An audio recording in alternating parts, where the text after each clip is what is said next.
السلام عليكم، اهلا بيكم حبايبي. فيديو جديد على قناة كروشيه ام انس. في فيديو النهارده هنشتغل مع بعض الايس كاب البناتي اللي احنا شايفينه ده. انا اشتغلته بمقاس نيو بورن لحد 3 شهور، من سن حديث الولادة لحد 3 شهور. ما اخدش معايا كمية خيط كتير، يعني حوالي 50 جرام، يعني نص شلة. ودي غرزة جديدة اول مرة نشتغلها مع بعض على القناة. شكلها حلو جدا ومميز، هتقدري تنفذي الايس كاب بسهولة، وحتى لو مبتدئة برضو هتقدري تنفذي معايا الايس كاب بمنتهى السهولة. تعالوا بينا على طول نبدأ ونشوف طريقة التنفيذ. انا هستخدم لتنفيذ الايس كاب نوعين من الخيط، وهشتغلهم برضو بإبرتين. انا هبدأ سلسلة البداية بإبرة أكبر من اللي أنا هشتغل بيها الآيس كاب نفسه. هبدأ ب3.5 سلسلة البداية علشان عاوزاها تكون مرنة ومطاطية، ما تكونش مشدودة. أما باقي الآيس كاب هشتغله بإبرة 2.5، يعني هقلل درجة من رقم الإبرة. وكمان هستعمل ماركر. هستعمل نوعين من الخيوط بس بشرط انه يكون نفس السمك، يعني مفيش اي مشكلة انك تستعملي في اي مشروع نوعين مختلفين من الخيط، ولكن الشرط الاساسي انه يكون نفس السمك. هستعمل هيمالايا انتي بيلينج افري داي، وكمان برنسس سوفتي. وزي ما احنا شايفين سماكة الخيط من خيط الهيمالايا هي نفس سمك الخيط اللي هو بتاع برنسس سوفتي. الاتنين قد بعض، لو جينا حطيناهم على الابره زي ما احنا شايفين كده هنلاقي ان هما ليهم نفس السمك. اوكي، اول حاجه هبدا بدوران راس الطفله، وهبدا بعدد سلاسل يقبل الاسم على رقم 4 او من مضاعفات الرقم 4. ودوران راس الطفله هيكون حوالي 37 سنتي. فهعمل عقده البدايه كده بإبرة 3.5 زي ما اتفقنا، وهبدأ 1 2 3 4، 1 2 3 4، وهكذا هفضل مستمرة. وهشتغل سلسلة من مضاعفات الرقم 4 لحد ما اوصل بالسلسلة لطول 37 سنتي. تمام كده، اشتغلت سلسلة طولها 37 سنتي، وده محيط دوران رأس الطفلة لسن 3 شهور. بالنسبة لي كده هقفل بس السلسلة، وبعدين هبدأ اشيل الابرة بقى اللي انا شغالة بيها دي، وهشتغل بالتانية. هحدد الاول السلسلة كده وهظبطها، حاول اخليها مفرودة كده على قد ما اقدر، وهبدأ امر بالابرة في اول سلسلة بدأت بيها، وهقفل كده بغرزة منزلقة. يبقى انا كده قفلت السلسلة اللي هي بداية الايس كاب عندي. هشيل بقى خلاص الابرة دي، هشتغل بالابرة اللي انا هكمل بيها الايس كاب بابرة رقم 2.5. بعد كده هطول الفتلة اللي معايا دي على الابرة. انا هطول الحلقة كده زي ما احنا شايفين، علشان هشتغل غرزة باف مكونة من 4 سحبات. هنزل كده في نفس المكان، هسحب خيط واطلع اشده معايا كده. دي اول مرة هنزل اسحب خيط واطلع، تاني مرة هنزل اسحب خيط واطلع، تالت مرة وهنزل اسحب خيط واطلع، ودي كده بالنسبة لي رابع مرة. بعد كده هلف الخيط وبخرج من كل الحلقات اللي معايا على الابرة، وبعدين بقفل بسلسلتين 1 2. اوكي، السلسلتين دول معايا اكنهم فراغ. هلف الخيط على الابرة في نفس المكان اللي اشتغلت فيه غرزة الباف، هشتغل عمود بلفة. اوكي بالشكل ده. يبقى انا اشتغلت غرزة باف و2 سلسلة وعمود بلفة. بعد كده بدون اي ارتفاعات هلف الخيط على الابرة، هفوت 3 سلاسل، 1 2 3، وهاجي على السلسلة الرابعة وهكرر تاني اللي انا اشتغلته. هشتغل غرزة باف مكونة من 4 سحبات، 1 2، هنزل اسحب خيط واطلع 3، هنزل اسحب خيط واطلع 4، وبعد كده هلف لفة على الابرة وهخرج من كل الحلقات اللي موجودة معايا، وهقفل بسلسلة وكمان سلسلة. يبقى انا كده اشتغلت 2 سلسلة، وفي نفس المكان هشتغل غرزة عمود بلفة. بعد كده بدون اي ارتفاعات برضو، ده شكل الغرزة، غرزة باف 2 سلسلة عمود.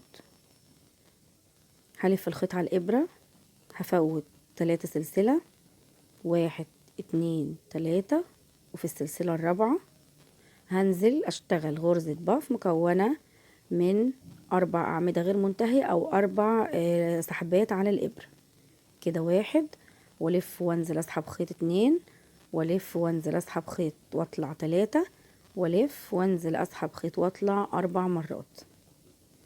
اوكي، بعد كده هلف الخيط واخرج من كل الحلقات وبقفل بسلسلتين في نفس المكان اللي انا اشتغلت فيه غرزة الباف. هشتغل غرزة عمود بلفة. اوكي بالشكل ده، وهستمر بنفس الطريقة لحد ما اخلص السلسلة اللي عندي كلها بنفس الشكل ده وبنفس الطريقة.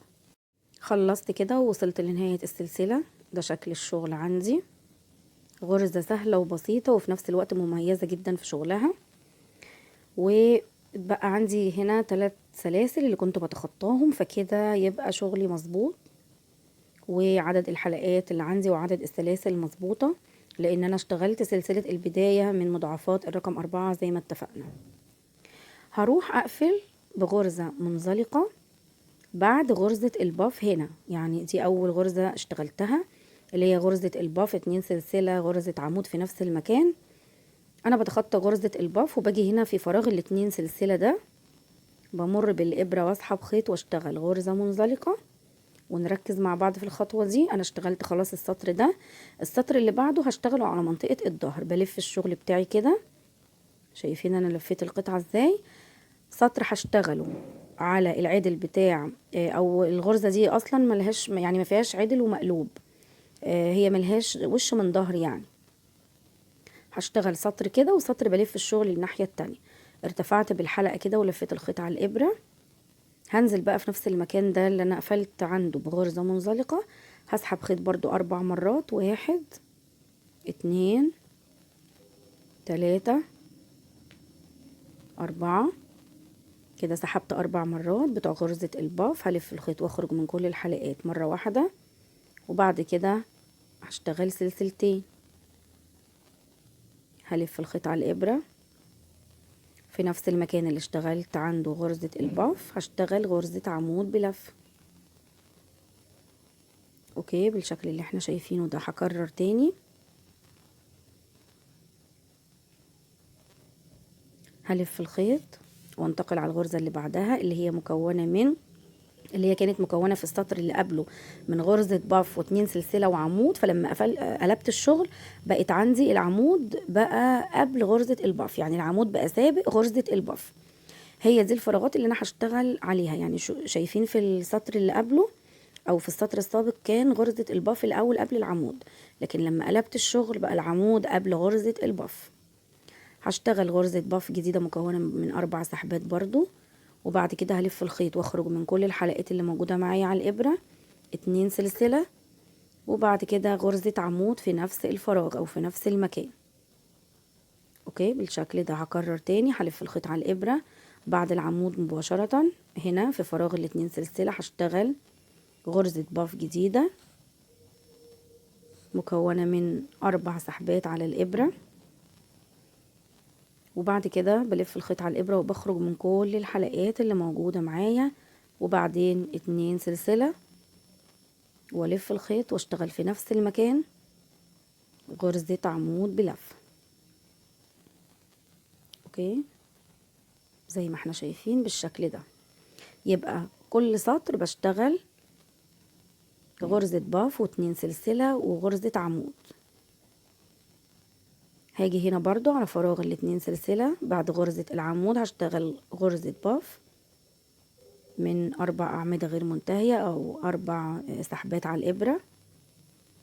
ولما بيتكون معايا مجموعة السلاسل دي أو الحلقات بخرج منهم كلهم مرة واحدة، وبعد كده 2 سلسلة في نفس المكان غرزة عمود بلف. اوكي بالشكل ده. وهو ده شكل الشغل. هتحسوا انه غرز الباف فيها تبادل كده، يعني مرة بتبقى على الشمال ومرة على اليمين، وده نتيجة اني بلف وبعكس السطور في كل سطر بشتغله عكس التاني. هكمل بنفس الطريقة لحد ما اوصل لمكان ما بدأت. ولو هتتلخبطي في مكان القفل فهتستعملي الماركر، وهتحطي الماركر في المكان اللي انت هتقفلي عنده بغرزة منزلقة، اللي هو ما بين غرزة الباف والعمود بلفة. هنا في الفراغ دايما بقفل شغلي بغرزة منزلقة. وصلت لنهاية السطر واشتغلت بنفس الطريقة اللي وضحتها. اخر حاجة اشتغلتها غرزة باف و2 سلسلة وعمود بلفة. بعد كده هروح على مكان الماركر اللي هو بين غرزة الباف وبين العمود بلفة، وهقفل هنا عندهم بغرزة منزلقة. اوكي، وبعد كده بلف الشغل علشان هبدأ سطر جديد وهشتغله عكس السطر اللي انا اشتغلته. زي ما اتفقنا بنشتغل سطر كده على العدل وسطر على المقلوب. اوكي، هشتغل هنا في الفراغ ده. شايفين لما بقلب الشغل بيبقى العمود سابق غرزة الباف. هرتفع كده بالحلقة اللي معايا على الإبرة شوية علشان تبقى بطول الأعمدة أو بطول الغرز اللي أنا هسحبها. هنزل في نفس المكان هنا اللي قفلت عنده بغرزة منزلقة، وهسحب كده 1 2 3 4 حلقات أو 4 سحبات معايا على الإبرة. هلف لفة وأخرج منهم كلهم مرة واحدة، وبعد كده 2 سلسلة، وفي نفس المكان اللي أنا اشتغلت عنده غرزة الباف هشتغل غرزة عمود بلفة. اوكي، بالشكل ده. هكرر تاني وهلف الخيط على الابرة وهاجي للمجموعة اللي بعدها او الغرزة اللي بعدها بعد غرزة العمود على طول. ما بين غرزة العمود وغرزة الباف شغلي كله هيكون هنا في الفراغات دي. هنزل اسحب خيط واطلع واشد ايدي كده كده مرة 2 3 4 مرات. اوكي، اعمدة غير منتهية. هلف لفة على الإبرة واخرج منهم كلهم مرة واحدة، وبعد كده 2 سلسلة، وبعدين في نفس المكان اللي أنا موجودة عنده أو اشتغلت فيه غرزة الباف هشتغل غرزة عمود بالشكل اللي احنا شايفينه ده. هكرر وهلف الخيط على الإبرة وهروح للغرزة اللي بعدها على طول اللي هي غرزة عمود 2 سلسلة غرزة باف. هشتغل بعد غرزة العمود في الفراغ ده غرزة باف جديدة مكونة من 4 لفات على الإبرة أو 4 سحبات. هلف الخيط واخرج، وبعدين 2 سلسلة، وفي نفس المكان غرزة عمود بلفة. اوكي، بالشكل اللي احنا شايفينه ده. وبرضو لو هتتلخبطي رجعي الماركر بتاعك مكان الفراغ اللي انت هتقفلي عنده بغرزة منزلقة، ولما بوصل للسطر بقفل بمنزلقة والف الشغل وبشتغل سطر كده على العدل وسطر على المقلوب، سطر كده وسطر عكسه، لحد ما برتفع بطول القطعة المناسب للمقاس اللي انا بشتغله الايس كاب. وهكمل شغلي بنفس الطريقة اللي احنا شرحناها مع بعض، ولما ارجع هعرفك انا ارتفعت بكام سنتي. اشتغلت بنفس الطريقة وزي ما احنا شايفين وصل معايا طول الايس كاب ل 12 سنتي، وهو ده الطول المطلوب للسن اللي انا بشتغل الايس كاب. وده شكل الغرزة من قريب لما بنيت السطور ظهرت جمال الغرزة اكتر زي ما احنا شايفين بالشكل ده. ودلوقتي هبدأ افصل بقى الخيط البامبا ده، وهعمل عقدة كده علشان هبدأ اشتغل الكنار بتاع الايس كاب اللي هو باللون الابيض بغرزة البليسيه. احاول اخفي الفتلة كده بين الغرز واعمل عقدة كمان. اوكي، بعدين بقص الخيط، ببدأ اجيب اللون الابيض، همر بالابرة في اي غرزة بقى تعجبك. زي ما احنا شايفين الغرزة ملهاش بداية من نهاية ولا ليها وش من ظهر، وهو ده ميزة الغرزة بتاعتنا النهاردة. هعمل عقدة بداية، هرتفع ب3 سلسلة كأول عمود، وكل غرزة بقى هشتغل عمود بلفة. في الفراغ ده فراغ ال2 سلسلة هشتغل عمود بلفة واحد بس اللي هو الفراغ اللي كان بين العمود وغرزة الباف. فوق غرزة الباف نفسها هشتغل عمود بلفة، وبعد كده في الفراغ هنا اللي بعده هشتغل عمود، وفوق غرزة الباف عمود، وهكذا كل غرزة هشتغل فوقيها عمود بلفة على مدار القطعة كلها او كل الغرز لحد ما اوصل لمكان ما بدأت. اشتغلت حوالين السطر كله غرز عمود بلفة، وده بقى شكل الشغل. اوكي بالشكل ده. وبعد كده هقفل بغرزة منزلقة في تالت سلسلة ارتفعت بيها.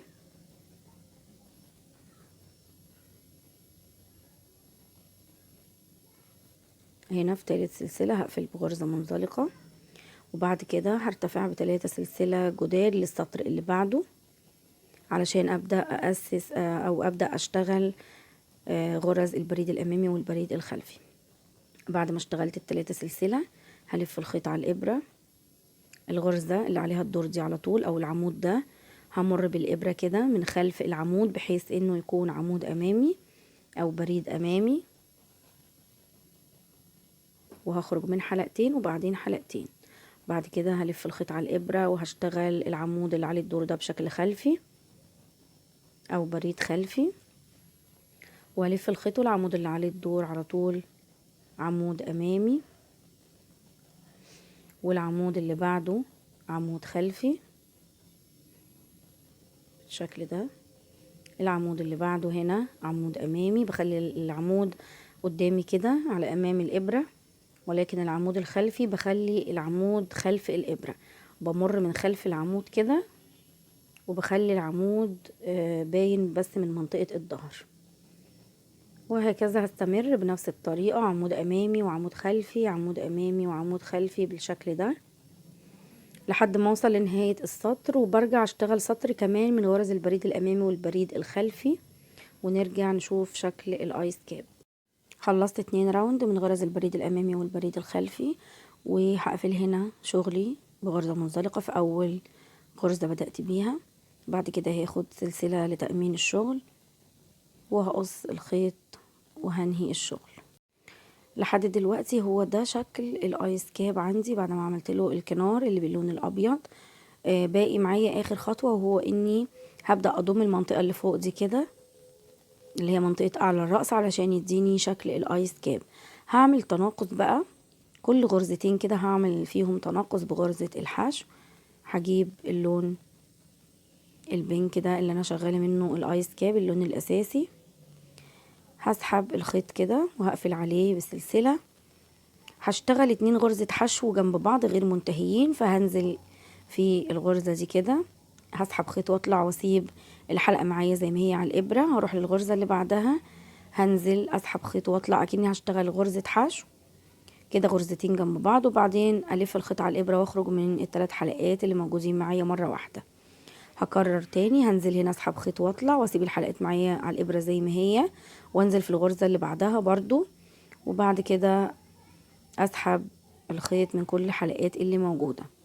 يعني كل غرزتين جنب بعض هشتغل فيهم 2 حشو غير منتهيين، هشتغلهم تناقص، بسحب خيط واطلع وبعدين بخرج من ال3 حلقات اللي موجودين معايا على الابرة مرة واحدة، غرزة غير منتهية واللي جنبها غرزة حشو غير منتهية، والف واخرج من كل الحلقات مرة واحدة، وبعدين الغرزة دي هشتغلها غير منتهية والغرزة اللي بعدها، وبلف الخيط على الابرة وبخرج من ال3 حلقات اللي موجودين معايا مرة واحدة. هستمر بنفس الطريقة، غرزتين حشو جنب بعض تناقص غير منتهيين، وبعدين بخرج منهم كلهم مرة واحدة لحد ما اوصل لهنا المكان ما بدأت. وبرضو لو هتتلخبطي هتحطي ماركر هنا في اول غرزة بدأت بيها الراوند علشان تعرفي هتقفلي شغلك فين. اوكي وصلت للغرزة اللي فيها العلامة، ولو نلاحظ انه المنطقة دي بدأت تضيق معايا اهو، حجمها بدأ يصغر، وده نتيجة التناقص اللي انا كنت بشتغله. هقفل شغلي هنا في الغرزة اللي كان فيها الماركر بغرزة منزلقة، وهبدأ راوند جديد وهشتغل بنفس الطريقة. هرتفع سلسلة في نفس المكان اللي انا كنت موجودة فيه، هنزل اسحب خيط واكني هشتغل غرزة حشو بس مش هكملها للاخر، وكمان هاخد الغرزة اللي بعدها وهشتغل لهم هما الاتنين تناقص مع بعض في غرزة واحدة، وهرجع الماركر تاني مكانه. الغرزتين اللي بعدهم على طول تناقص، هنزل اسحب خيط وبعدين اروح الغرزة اللي بعدها انزل اسحب خيط. معايا كده 3 حلقات على الابرة، هلف واخرج من كل الحلقات مرة واحدة. هروح على الغرزتين اللي جنبهم على طول، هنزل اسحب خيط واطلع. الغرزة اللي بعدها برضو هنزل اسحب خيط واطلع. كده معايا 3 حلقات، هلف واخرج منهم كلهم مرة واحدة بالشكل اللي احنا شايفينه ده. وهستمر كده على مدار الراوندات كلها، وكل راوند هشتغله تناقص احس انه الايس كاب ضم معايا اكتر، والمساحة دي بدأت تقفل، اللي هي المساحة دي اللي انا شغالة عليها من فوق من اعلى الايس كاب. وهكمل بنفس الطريقة ونرجع. اشتغلت بنفس الطريقة اللي وضحتها 3 راوندات لحد ما الايس كاب قفل معايا بالشكل اللي احنا شايفينه ده. وبعد كده توهت طرف الخيط وخلص معانا الايس كاب النهارده. بتمنى يكون عجبكم، وكمان بتمنى تنفذوه، تكتبوا لي رايكم تحت في الكومنتات. استنوني ان شاء الله في فيديوهات القادمه. بشكركم جدا، والسلام عليكم ورحمه الله.